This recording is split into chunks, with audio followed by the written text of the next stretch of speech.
নমস্কার বন্ধুরা, জয়ীর সংসারের একটি নতুন ব্লগে তোমাদের স্বাগতম। আশা করি তোমরা সকলে খুব ভালো আছো, আমরাও ভালো আছি।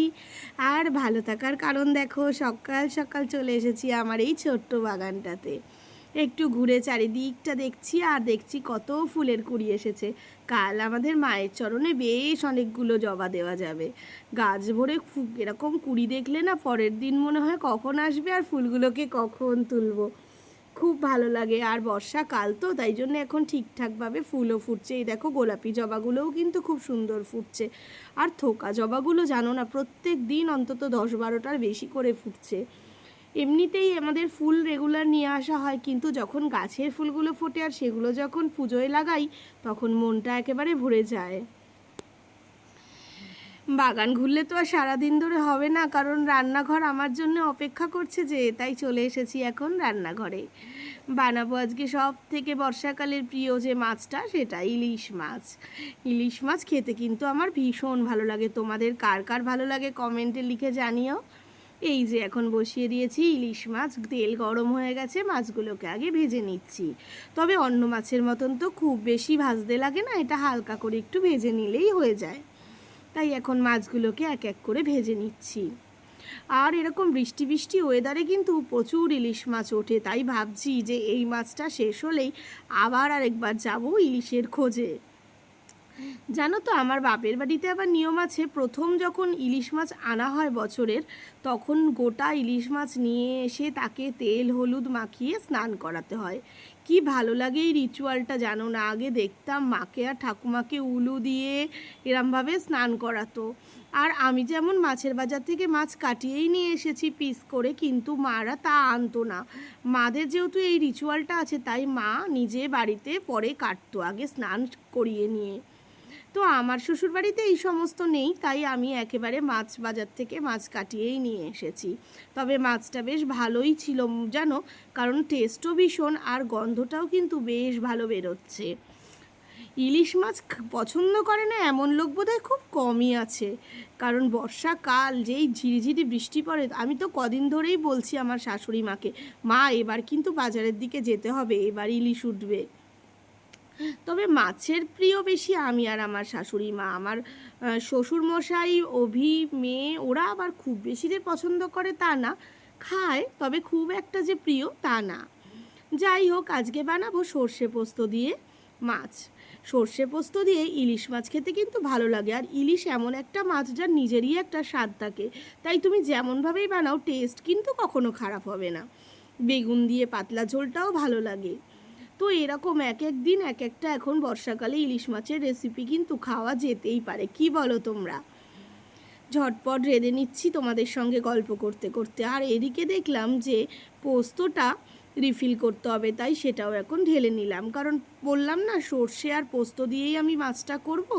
তো মিক্সিতে সাদা সর্ষে, কালো সর্ষে আর পোস্ত দিয়ে আর একটু টমেটো দিয়ে আমি আগে ভালোভাবে পেস্টটা তৈরি করে নেব। আর এদিকে মাছগুলোও ভেজে নিচ্ছি। একটু চটপট করতে হবে, কারণ অভিকেও দেবো যেহেতু মাছটা, তাই একটু, তবে বেশিক্ষণ লাগেও না দেখবে সর্ষে পোস্ত দিয়ে মাছ বানালে। তেলের মধ্যে দেবো একটু কালো জিরে ফোড়ন, দিয়ে দিয়েছি তার মধ্যে এবার এই পেস্টটা দিয়ে দিয়েছি, পরিমাণ মতো নুন আর হলুদ দিয়ে দিয়েছি, বেশ কয়েকটা কাঁচা লঙ্কা চিড়ে দিয়ে দিয়েছি, যেহেতু আমি এখানে কোনো লঙ্কার গুঁড়ো ব্যবহার করিনি। আর ভাজা মাছগুলোকে এবার দিয়ে দিচ্ছি। মাছটা দিয়ে একটু বেশিক্ষণ ফুটিয়ে নেব, তাহলে মাছের মধ্যে এই যে তৈরি মশলাটাও ঢুকে যাবে। একটু ঝোলটা মাছের মধ্যে ঢুকলে দেখবে খেতে আরও টেস্টটা অনেক গুণ বেড়ে যায়। তাই বেশ কিছুক্ষণ ফুটিয়ে নেওয়ার পরে নামিয়ে নেব, তাহলেই হয়ে যাবে। অনেকে আবার কি করে, ওপর থেকে একটু সর্ষের তেল ছড়িয়ে দেয়, তবে আমি একটু তেলটা অ্যাভয়েড করি বলে সেটা আর দিলাম না। তবে জানো তো, মাছ ভাজার তেল কিন্তু খানিকটা তুলে রেখেছি। আমার মেয়ের আবদার, মাম্মা ইলিশ মাছ ভাজার তেল কিন্তু তুলে রাখবে, ওটা দিয়ে ভাত খেতে খুব ভালো লাগে। তো সেই জন্য কিছুটা তেল তুলে রেখেছি, আর সত্যিই ভালো লাগে গরম ভাতের সাথে। মোটামুটি আর হয়ে এসেছে, ঝোলটা ফুটে উঠলেই আমার এদিকে ইলিশ মাছের রেসিপি কমপ্লিট। এবার অভিকে দিয়ে দেবো লাঞ্চটা রেডি করে। আর এরকম মেনু হলে, গরম ভাত হলে আর কিন্তু কিচ্ছু লাগে না লাঞ্চে। এখানে অভির জন্যও তুলে দিলাম, ও নিয়ে যাবে। আর ওকেও ভাতটাও রেডি করে দিয়ে দিলাম, তাহলে আমার এদিকের রান্না এখনকার মতন মোটামুটি কমপ্লিট। তবে আরেকটু রান্না বাকি আছে, কারণ ফ্রিজে কিছুটা মাছের ডিম আনা আছে, তো বেশি দিন ডিমটা রাখবো না, তাই রান্নাটা করে রেখে দেব। তবে আজকে আর কেউ খাবে না এটা, যেহেতু ইলিশ মাছের সাথে আর এগুলো লাগবে না। মাছের ডিম বর্ষাকালে কিন্তু ভালো পাওয়া যায়, আর মাছের ডিম খেতে আমার মেয়ে ভীষণ ভালোবাসে, তো নিয়ে এসেছিলাম, তাই এখন ভেজে নিচ্ছি। তবে আজকে বানাবো মাছের ডিম দিয়ে আলু দিয়ে একটা ডালনা মতন।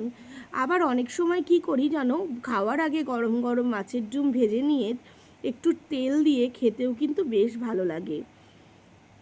তো এখন মাছের ডিমগুলোকে ভেজে নেব, আর ওদিকে আলুটা কেটে রেখেছি, তাহলে এই তরকারিটাও বানিয়ে নিলে আজকের মতন এবেলার রান্না কমপ্লিট হবে।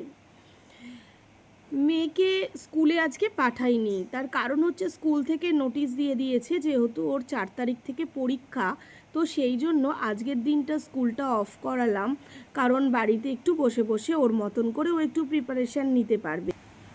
আমিও রান্নাটা তাড়াতাড়ি সেরে ফেলছি এই কারণেই, যাতে মেয়ের কাছে গিয়ে একটু বসে ওকে একটু পড়াতে পারি। এখন ও একা একা বসে ওর মতন পড়ে নিচ্ছে, কিন্তু আমি একটু গিয়ে ওকে আবার এগুলো ভালোভাবে দেখিয়ে দেবো। আসলে ও পড়া করলেও এখনও পর্যন্ত কি হয়, আমি নিজে যদি একবার ওকে ঠিক মতন করে না দেখাতে পারি, যেন নিজের স্যাটিসফ্যাকশানটা ঠিক মতন আসে না। জানি না এটা হয়তো আমাদের আমলে আমাদের মায়েদের হতো কি না, কিন্তু এখনকার দিনের মায়েরা বোধহয় ছেলে মেয়েদের সাথে সাথে পড়াশুনোটা নিজেরাও একবার নিজেদের সেই স্টুডেন্ট আমলের টেনশনটা নিয়ে ফেলে। আমার তো সেরকম হয়, জানি না তোমাদের কি হয়, তোমরা জানিও তো তোমাদের এরকম টেনশন হয় কি না। মেয়ের পরীক্ষা মানে যথারীতি মনে হয় যেন আমারও সেই পরীক্ষার দিনগুলো আমারও পড়াশুনোর সময়ের মতন। পড়াশুনো শুরু হয়েছে সেই 3 বছর থেকে, আমিও শুরু করে দিয়েছি ওর সঙ্গে আবার নতুন করে সেই টেনশন, সেই পড়াশুনোর চাপ, সব কিছু। আর এখন তো ধীরে ধীরে ক্লাস বাড়ছে, সুতরাং এখন তো টেনশনের পরিমাণও বাড়ছে আর পড়াশুনোর চাপও বাড়ছে।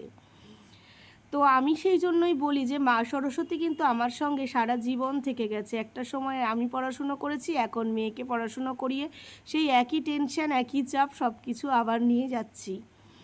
এখন আরও উল্টোর আর চাপ বেশি, কারণ হচ্ছে সংসার সামলানোর সাথে সাথে পড়াশুনোর চাপ।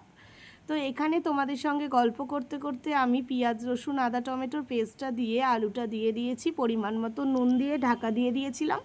এখন সমস্ত ড্রাই স্পাইসেস দিয়ে দিয়েছি, তার সাথে ভালো করে কষিয়ে নিয়ে এবার ভেজে রাখা মাছের ডিমের বড়াগুলোও দিয়ে দিয়েছি। মাছের ডিমের বড়া দিয়ে এরকম ডালনা খেতে বেশ ভালোই লাগে। আর খুব বেশি ঝোল রাখবো না, একটু কষা কষা করব, তবে আবার ডিমের বড়া থেকে অনেকটা ঝোল টেনেও নেবে, সেই জন্য এখনই অফ করে দেব। নামানোর আগে একটু গরম মশলা দিয়ে দেব।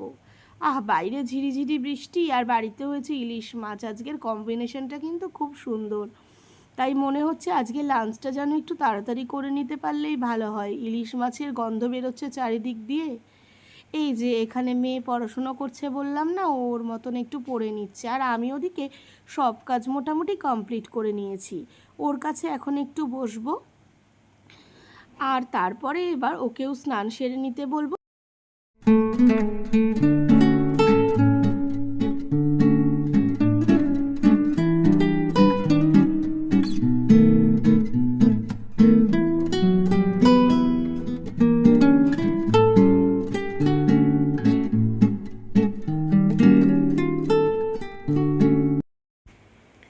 বাজার থেকে ডিমগুলো হলো আনা হয়েছে, একদিন হয়ে গেল, তাও ডিমগুলো ফ্রিজে তুলতে পারিনি এখনও, তাই জন্য এখন জলে ধুয়ে ডিমগুলোকে তুলে রাখলাম।